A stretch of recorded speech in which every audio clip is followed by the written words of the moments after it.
My girlfriend and I always enjoyed going on weekend camping trips. Living in the Appalachian region of Virginia, we frequently explored new spots on or near the Appalachian Mountains. Our work lives were stressful during the week, so getting out into nature on the weekends was a welcome escape. By the time this incident occurred, we had been on dozens of camping trips in the Appalachian Mountains, but none had ever ended like this. One Saturday morning, we decided to hike a short, 3-mile trail leading to an isolated camping ground on a flatter part of the mountain. Though we hadn't been to this specific spot before, its numerous Google reviews suggested it was well known. We packed our bags, loaded the truck with our camping gear, and set off. The drive was only 45 minutes, but as we approached, it began to rain heavily. Rain was typical in the mountains, so we weren't deterred. When we arrived at the trailhead, which was just off the side of the road, we saw one other car parked there. Surprised by the lack of more vehicles, given the trail's popularity, we were glad it wasn't crowded. As we got our gear out, my girlfriend noticed the other car's passenger door was slightly ajar. Seeing no one around, I went over to close it, noticing the passenger seat was already soaked from the rain. We started down the trail, discussing how odd it was for someone to leave their car door open, especially since it was a newer, expensive car. As the rain picked up, we hurried to reach the campsite and set up our tent. The hike took about 2 hours, mostly uphill. Upon reaching the site, we saw a small one-person tent already set up in the middle of the flat area. Figuring the camper was sheltering from the rain, we set up our tent in a far corner. We spent an hour in our tent, eating and drying our gear, when we heard voices outside. The rain was too loud to hear clearly, so I unzipped the tent to look out. I was startled to see 2 men kneeling and looking at us from a few feet away. They smiled and introduced themselves, saying they had been there for a few days. I introduced my girlfriend and me, explaining we were only staying for the night. They then returned to their tent, and I zipped ours back up, sharing my unease with my girlfriend. Both men wore tight jeans and regular t-shirts, and their tent seemed too small for 2 grown men, raising our suspicions. We left our tent zipper slightly open to keep an eye on them. An hour passed without any unusual activity, and it grew dark. We decided to sleep, and I quickly fell asleep. A few hours later, I woke up needing to use the bathroom. I put on a rain poncho and stepped out behind a tree. Through the rain, I heard voices but couldn't see anyone. I noticed the small tent zipper was open and it appeared empty, making me anxious. I woke my girlfriend and explained the situation. We both heard voices behind our tent and decided staying inside felt unsafe. I told her to pack quickly, grabbed a pocket knife, and stepped outside. The 2 men stood a few feet from our tent, emotionless and unmoving. Realizing their malicious intent, I shouted for my girlfriend to run. We sprinted down the trail, leaving our gear behind. The men didn't chase us, only watched as we fled. Back at the car, the other vehicle's passenger door was open again. We drove to the nearest gas station and called the police. When officers investigated, they discovered the car belonged to an older man recently reported missing. His belongings were stolen, and the tent at the campground was his. The 2 men were not found, nor was the old man, whose whereabouts remain unknown. The realization that we narrowly escaped something terrible made us sick. To this day, the image of those men standing outside our tent haunts me. In my late 20s and early 30s, I was fortunate enough to have a job that allowed me to travel frequently. Usually, my stays in each location were brief, only a couple of days, so I had limited opportunities to explore. However, I once had a job in Pennsylvania that lasted a week, and I finished a day early. With an extra day before my flight, I decided to take advantage of the free time and do something fun. I chose a long trail through the beautiful forests and trees, something I rarely got to enjoy due to my job keeping me indoors. I woke up early, bought some hiking clothes, and drove an hour from my hotel to the trailhead, arriving just before noon. The trail was deserted, which I appreciated.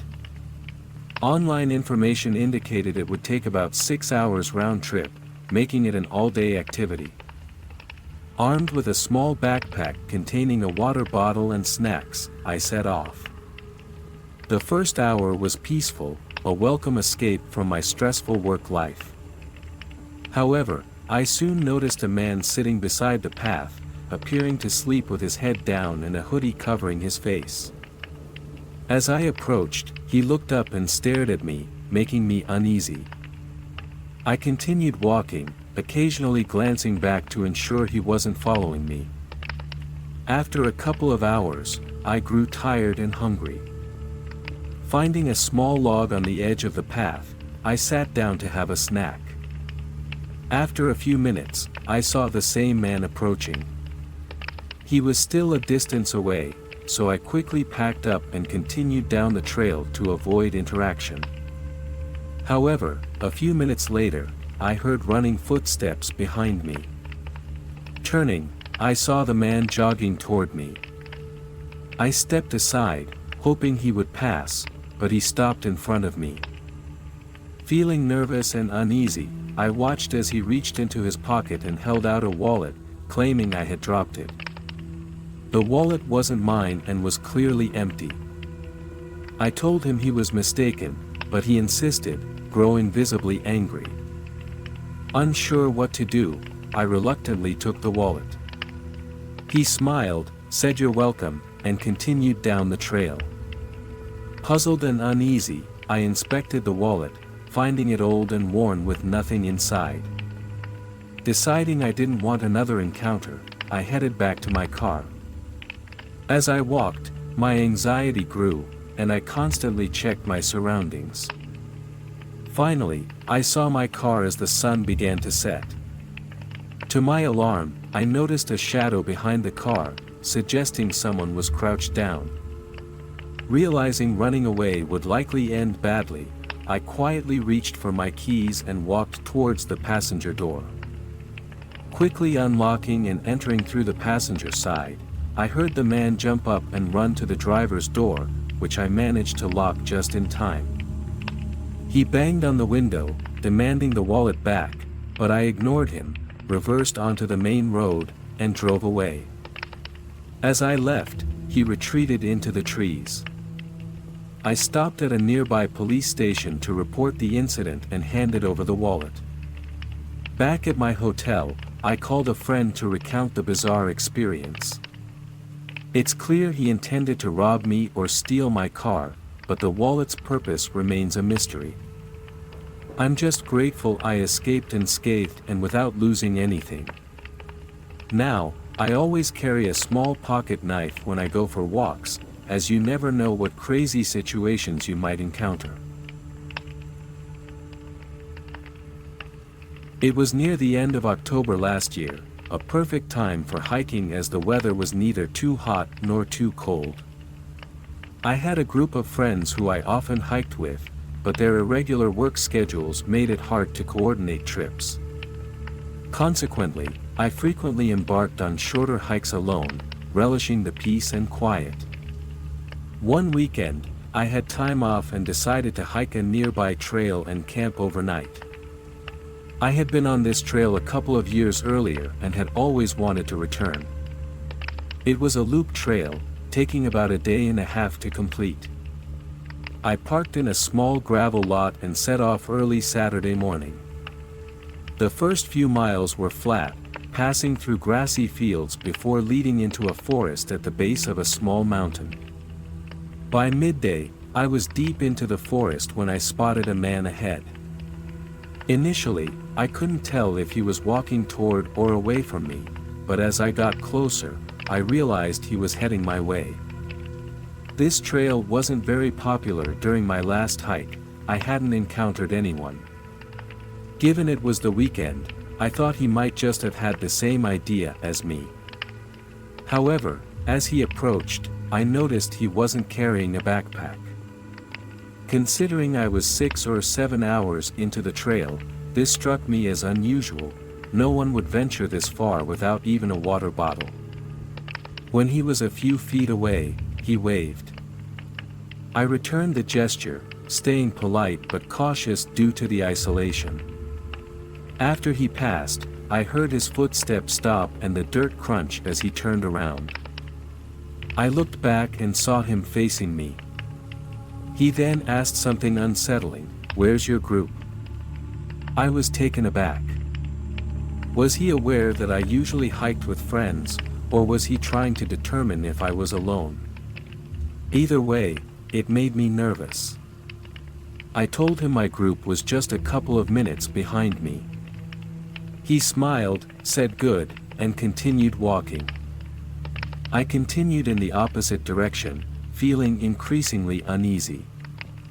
Hours passed, and I couldn't stop thinking about the encounter. The man's lack of a backpack so deep into the hike was particularly unsettling. I decided to set up camp a little off the main trail for safety. Finding a flat spot about half a mile away, I pitched my tent. As the sun set, I tried to distract myself with a pre-packed dinner, but the man's strange behavior lingered in my mind. Lying in my tent, sleep eluded me for over an hour. Then, I heard footsteps approaching from the trees behind my tent. I froze, listening as the steps grew closer, stopping about 15 to 20 feet away. The silence that followed was unnerving. I waited, heart racing, but heard nothing more. As dawn approached, I cautiously unzipped the tent and peered outside. Seeing no one, I got out and looked around. Everything was quiet, and I saw no one. Quickly, I packed up my tent, every small noise making me jump.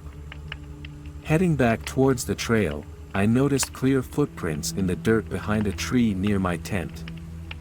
Panic set in, and I sprinted to the trail, terrified.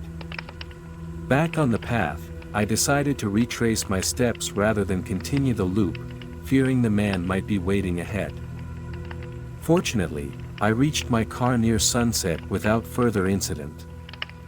I shared the encounter with my friends, who all agreed I was lucky to have gotten out unscathed.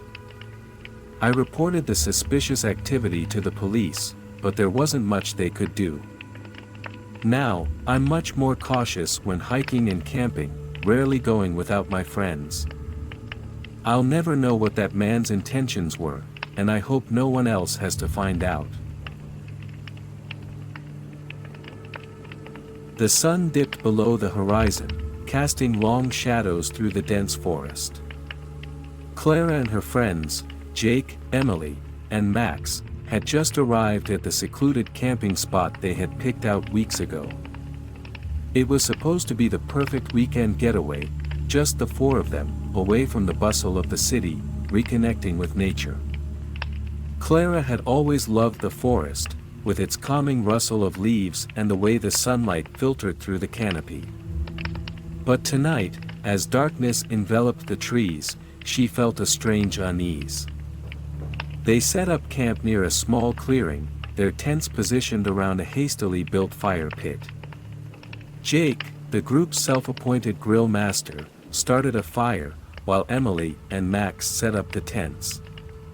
Clara wandered a few steps away, taking in the quiet, the only sound the crackle of the fire and the occasional hoot of an owl. "Hey, Clara! Come help with dinner," Jake called, pulling her from her thoughts. She turned back to the group, the unease fading as she joined her friends. They cooked hot dogs over the fire, laughing and reminiscing about old times. The worries of work and life back in the city melted away, replaced by the warmth of the fire and the company of good friends. As the night wore on, they settled into their tents. Clara lay in her sleeping bag, listening to the sounds of the forest. She heard the soft breathing of Emily beside her and the occasional rustle of leaves outside. Despite the comfort of her sleeping bag, she couldn't shake the feeling that they weren't alone. In the dead of night, Clara was jolted awake by a noise outside. She listened intently, her heart pounding in her chest. It sounded like footsteps, slow and deliberate, circling the campsite. She held her breath, straining to hear any indication of what it might be. The footsteps stopped, replaced by an eerie silence. "Did you hear that?" Clara whispered to Emily, who was still half asleep. "Hear what?" Emily mumbled, turning over. "Never mind," Clara said, not wanting to alarm her. She lay back down, but sleep didn't come easily. The next morning, Clara mentioned the footsteps to Jake and Max. Jake brushed it off, attributing it to animals in the forest, while Max joked about the legendary forest stalker, a local legend about a spirit that haunted these woods. "Very funny," Clara said, rolling her eyes. But Max's words stuck with her. She couldn't help but feel like something was watching them. They spent the day hiking and exploring the area, trying to push the previous night's events from their minds. The forest was beautiful in the daylight, with shafts of sunlight breaking through the trees and illuminating patches of vibrant green moss. Clara began to relax, enjoying the fresh air and the company of her friends. As evening approached, they returned to their campsite. Jake started the fire again, and they prepared another meal. As they sat around the fire, the shadows grew longer, and the forest seemed to close in around them. Clara couldn't shake the feeling of being watched. After dinner, they shared ghost stories, trying to outdo each other with tales of terror. When it was Clara's turn, she hesitated, then recounted the legend of the forest stalker. She described a spirit that roamed the woods, seeking revenge on those who disturbed its peace. Her friends listened in rapt silence, the flickering fire casting eerie shadows on their faces. Just as she finished her story, they heard a noise, a twig snapping in the darkness. They all turned, eyes straining to see beyond the reach of the firelight. A figure stood just at the edge of the clearing, barely visible in the dim light. "Who's there?" Jake called out, standing up. The figure didn't respond. Instead, it seemed to melt back into the darkness, disappearing as silently as it had appeared. The group exchanged uneasy glances, the jovial atmosphere replaced by tension. "Maybe it was just someone passing through," Emily suggested, but her voice wavered. "Or maybe it was the forest stalker," Max said with a nervous laugh. They decided to stay close to the fire, keeping it burning bright as the night wore on. Eventually, fatigue overcame fear, and they retreated to their tents. Clara lay awake, listening for any signs of the mysterious figure.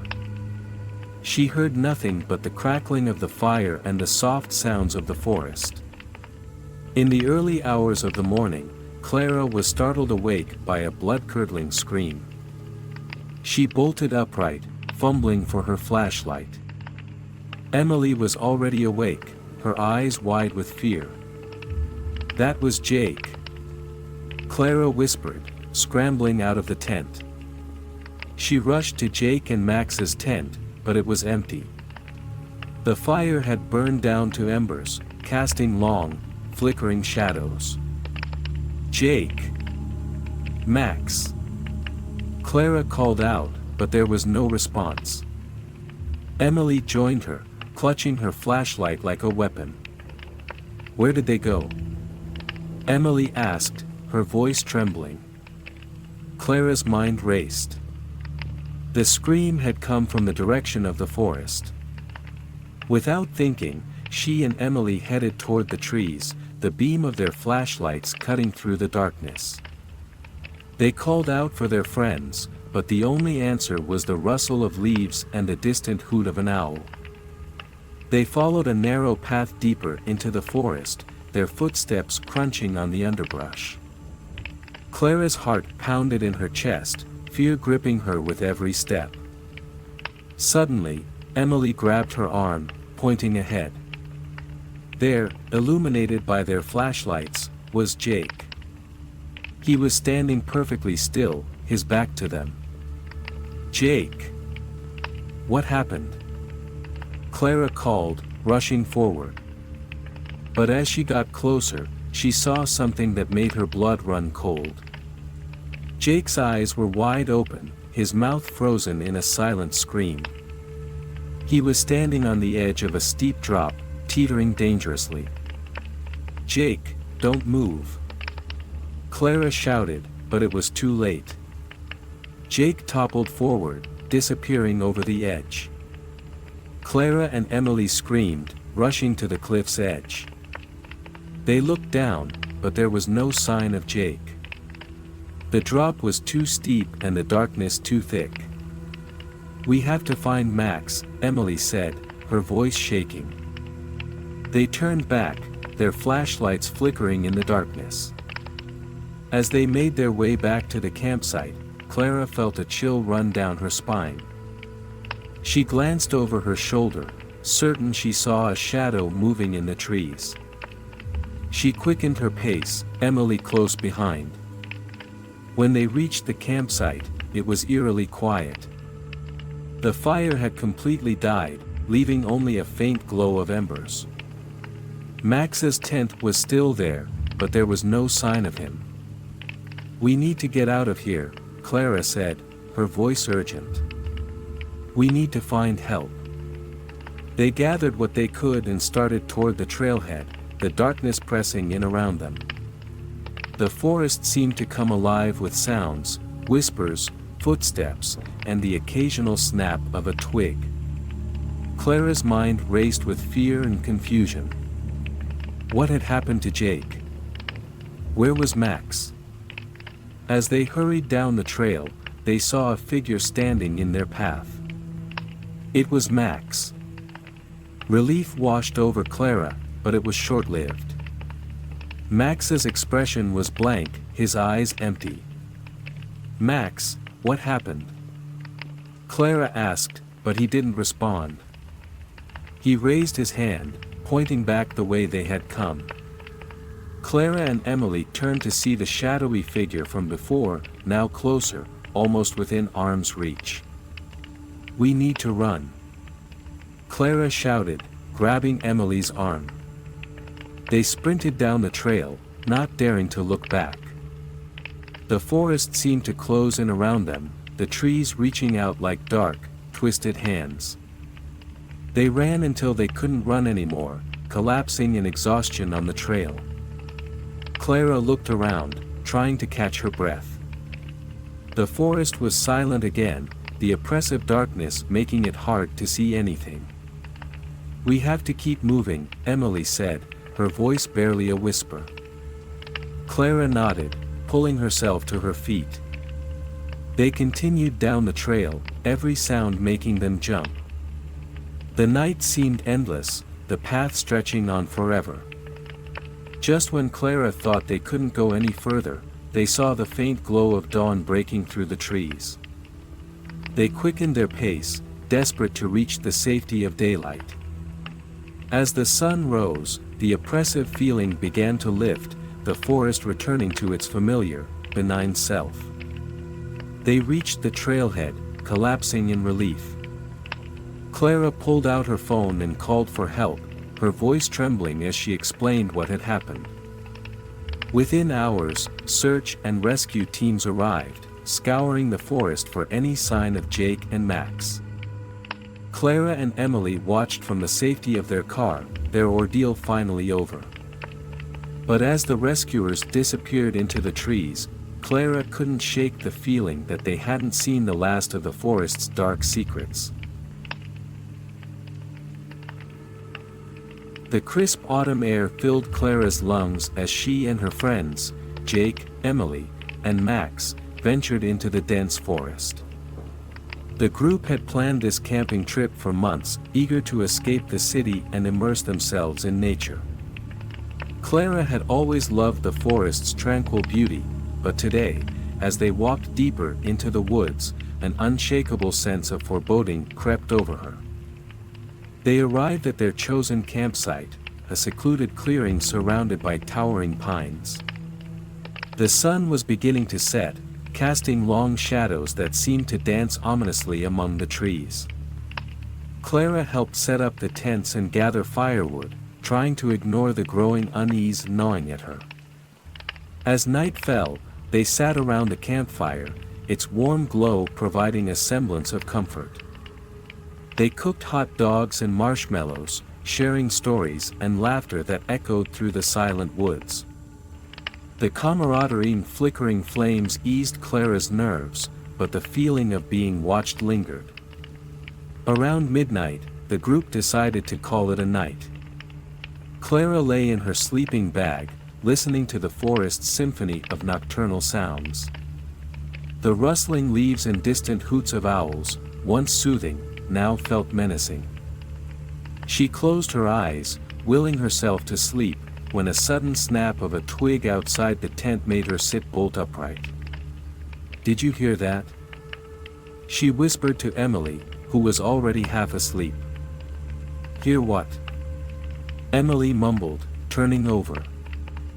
"Never mind," Clara said, trying to calm her racing heart. She lay back down, but sleep eluded her. The snapping twigs continued, growing closer, more deliberate. Clara's mind raced with terrifying possibilities. She forced herself to stay still, listening intently, until the footsteps finally receded. Morning brought a sense of relief, though Clara felt exhausted from her restless night. She decided not to mention the footsteps to her friends, not wanting to spoil the trip. They spent the day hiking and exploring, marveling at the vibrant autumn foliage. By afternoon, Clara began to relax, the beauty of the forest temporarily dispelling her fears.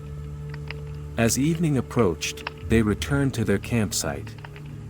Jake rekindled the fire, and they prepared another meal. The forest around them grew darker, and Clara's anxiety returned. They shared ghost stories, their faces illuminated by the flickering flames. When it was Clara's turn, she hesitated, then told the legend of the forest. According to the tale, a hermit once lived in these woods, shunned by the nearby village. Consumed by anger and loneliness, he turned to dark rituals, seeking revenge. The villagers, terrified, eventually tracked him down and killed him, but his spirit was said to haunt the forest, seeking vengeance on anyone who dared enter his domain. The group fell silent as Clara finished her story, the weight of the legend hanging in the air. Just as Jake began to laugh off the tale, a blood-curdling scream pierced the night. They all froze, staring into the darkness beyond the firelight. "What was that?" Max whispered, his face pale. "Probably just an animal," Jake said, though his voice lacked conviction. Clara's heart pounded in her chest. She was about to suggest they check it out when another scream echoed through the woods, closer this time. They all jumped to their feet, panic setting in. "Stay here," Jake said, grabbing a flashlight. "Max and I will check it out." "No way, we're all sticking together," Clara insisted, her fear overriding any sense of adventure. They huddled close, clutching flashlights and makeshift weapons as they ventured into the darkness. The forest seemed to close in around them, the trees looming like silent sentinels. The screams had stopped, replaced by an eerie silence. After what felt like an eternity, they stumbled upon a small clearing. In the center lay a crude, makeshift altar, stained with what looked like old blood. Clara's stomach churned, and she took a step back, the horrifying reality sinking in. "We need to get out of here," Emily whispered, her voice trembling. They turned to leave, but a shadowy figure stepped into the clearing, blocking their path. The figure was tall and gaunt, its eyes glowing with an unnatural light. It moved toward them, its steps slow and deliberate. "Run!" Jake shouted, but their feet seemed rooted to the ground. The figure raised a bony hand, pointing directly at Clara. She felt an icy chill wash over her, paralyzing her with fear. The figure's mouth moved, forming words she couldn't hear but felt in her bones.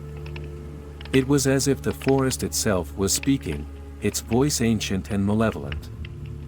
Clara finally broke free from her paralysis and bolted, the others following close behind. They raced through the forest, the figure's presence pressing down on them like a suffocating weight. The trees blurred past, their branches clawing at their clothes and skin. Clara's lungs burned, but she didn't dare stop. They burst into the campsite, frantically gathering their belongings. The fire had died, leaving only smoldering embers that cast eerie shadows. Clara fumbled with her backpack, her hands shaking uncontrollably. "We have to go, now," she shouted, her voice breaking. They didn't need any further encouragement. With their bags hastily packed, they sprinted towards the trailhead.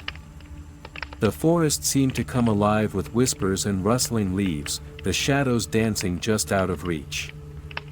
As they neared the edge of the forest, Clara risked a glance over her shoulder. The figure stood at the edge of the clearing, watching them. Its eyes glowed with an intensity that burned into her mind. She turned away, focusing on the path ahead. They finally reached the trailhead and collapsed in exhaustion, their breaths ragged. The oppressive feeling began to lift, the forest returning to its familiar, benign self. Clara pulled out her phone and dialed for help, her hands still trembling.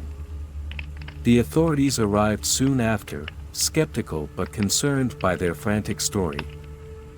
They searched the forest but found no trace of the figure or the altar. Clara and her friends were taken back to the city, their ordeal finally over. In the following days, Clara couldn't shake the feeling of being watched. Shadows seemed to flicker at the edge of her vision, and whispers haunted her dreams. She tried to tell herself it was just her imagination, but deep down, she knew the forest had marked her. Weeks passed, and Clara's life slowly returned to normal, though she never ventured into the woods again. One night, as she lay in bed, she heard a familiar sound, footsteps, slow and deliberate, approaching her window. She froze, her heart pounding in her chest. The footsteps stopped, and the whispering began. Clara closed her eyes, tears streaming down her face, knowing that no matter how far she ran, the forest would always be with her, its ancient spirit bound to her forever.